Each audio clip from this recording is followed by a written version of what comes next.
Hello and welcome to Overhype Everything. Today we'll be discussing release date prices for games. Mainly, well, why bother? Today I ran into the store and brought two new games. One of them was Skyrim and the other one was Fallout 3. And I got them for $35 on the Xbox 360. Now, I did have a lovely conversation with the store clerk, who said to me that he brought Skyrim for $170 when it was released, which brings up the topic for me. Why bother?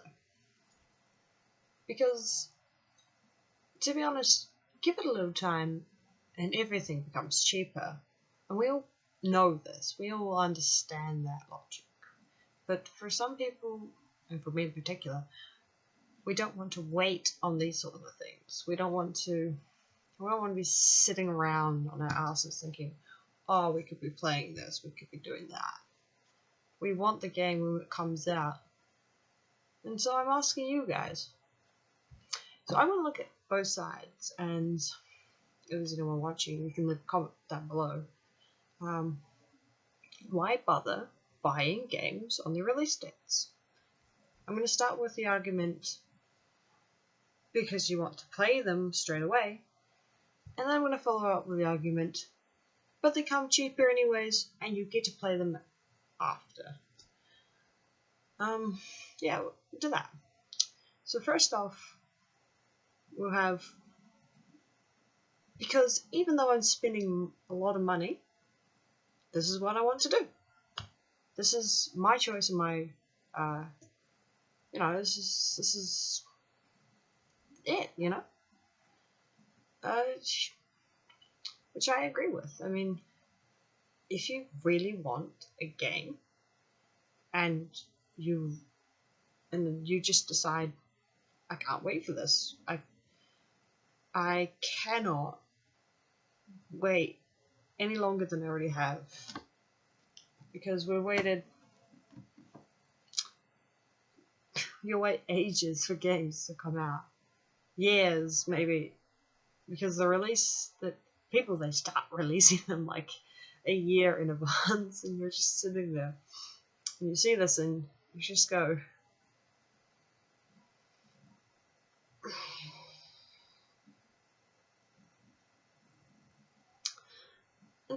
It's a waiting game from the very beginning of the release, I should stop saying that. It's a waiting game that the developers like to play with you. Oh, you'll wait, you'll pay money. Which is true. I know for some games, I wouldn't wait. I wouldn't want to wait. But on the other hand, on an argument that I'm doing by myself, the other argument is, why not wait? You've already waited a year, you've got maybe 20 more months, and then the game will come down in price, it'll go on sale, it'll still be the same game, just you might know everything that happens in it. Which is another thing about on the side of let's buy it now, because no matter what game you buy, unless it's really niche in your country, there's going to be spoilers out there. Even if it's not, even if it is niche in your country, it's probably still going to get a lot of spoilers for any game, especially if you're in a community that also is excited about that game. They're going to want to also talk about it to their peers, and they're going to want to give information to their peers, which you're going to see, because you're going to think, oh, this isn't going to spoil anything, and then it ends up really ruining the game.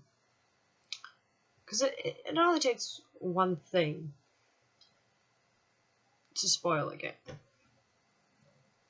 Really, it only does take one thing, and the whole game could be ruined for you.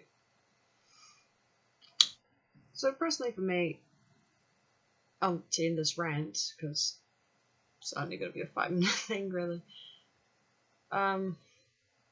if you do like the game, buy it for personal means. If you're excited, but if you don't mind spoilers, wait just a little bit.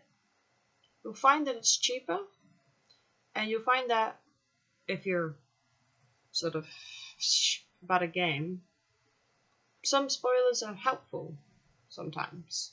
Like, sorry, as in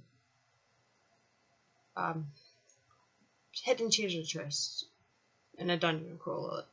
I don't have a really good example. Which bosses are the hardest? I know for a couple of games that I playing, it's not always the final boss that's the hardest boss. It's usually one of the earlier bosses. If I can give an example, this is gonna be so niche. No, I can't give that example then. No, screw you guys. Oh, I don't want to say that to the audience. To give an example, there's a huge franchise in Japan called Megami Tensei. They released a series called Persona. One of the games I've actually been able to buy and play since I got into a fandom of this game has been Persona Q. Out of all the games, it's probably the smallest one because it was released for the Nintendo. Apart from maybe Dancing All Night. And I know in that game there is 5 bosses, and I know that apart from the side bosses, Elizabeth, Margaret, and Theodore, the hardest boss is the 4th boss, because it starts off showing off its attack, basically. It sits there and it goes ba-dum, ba-dum, ba-dum, all day, and it's a random attack, and it gets, I think, 5 or 6 attacks on random people. And at first it'll only do 50 damage attack, which at your level you should tank it, basically. But then it does 100 damage per attack, and it gets random, and it does 5, and that could insta-kill some of the back row people, which are your healers, and then your front row is sort of screwed by that point. And I know that was a boss that I had the most difficulty in. The final boss was quite easy. It killed my people a lot, but in this game there's a skill that insta-revives, which made it basically a pointless battle. And I know this isn't a boss fight, by the way, just random fight. The Grim Reaper is a lot stronger than the final boss or any other boss in the game.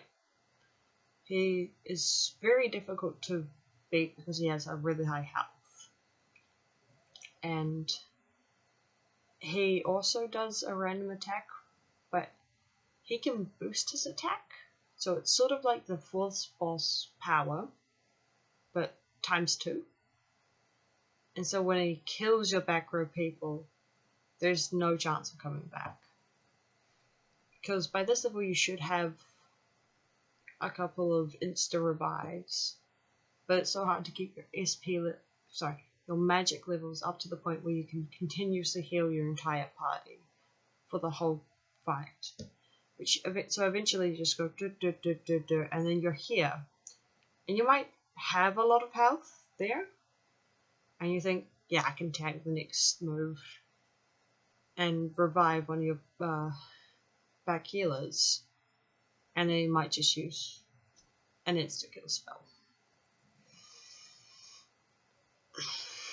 Yeah, he can insta-kill. Which the boss can't do, by the way. The boss slowly counts down to your insta-death. Which I still haven't figured out a way around to slow it down. Or anything. That was my rant, by the way. And my example. I don't know where I went or where I came from. Tune in next time for more overhyping everything.